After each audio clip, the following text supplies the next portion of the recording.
Que c'est aux petits détails qu'on reconnaît les grands moments d'histoire. Et précisément, Nelson Géten, lui, s'est attaché à bien regarder et surtout à bien déceler ces petits détails lors de cette rencontre. Il y en a certains donc qui ne vous ont pas échappé. Bonsoir Nelson, racontez-nous. Bonsoir Alice, oui, il y avait un visage que je voulais absolument vous montrer ce soir.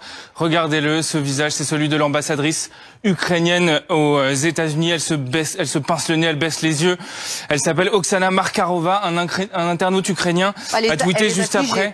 Elle est affligée, il a tweeté juste après. We are all Oksana Markarova today. Nous sommes tous Oksana Markarova aujourd'hui.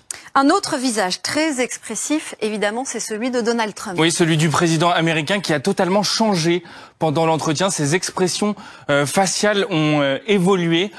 Regardez les traits qui se durcissent à mesure qu'il a lieu ce clash entre Volodymyr Zelensky et Donald Trump. Le regard qu'il finit par lancer à Zelensky.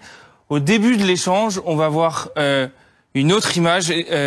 Volodymyr Zelensky avait tenté de lui montrer, voilà, ces photos-là. C'était quoi alors ces Des photos photos de prisonniers ukrainiens qui ont été incarcérés en Russie pendant des mois, qui étaient détenus dans les geôles russes.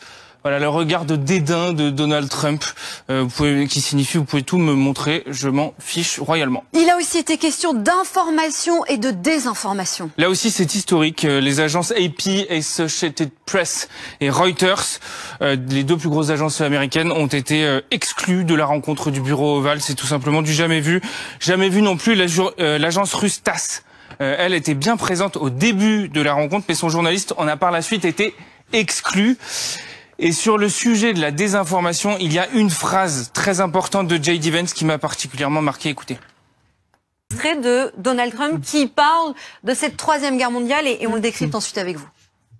Remonter comme une pendule. Et la soirée se poursuit en direct sur BFM TV au moment où le président Zelensky s'exprimera. BFM TV sera encore en direct évidemment.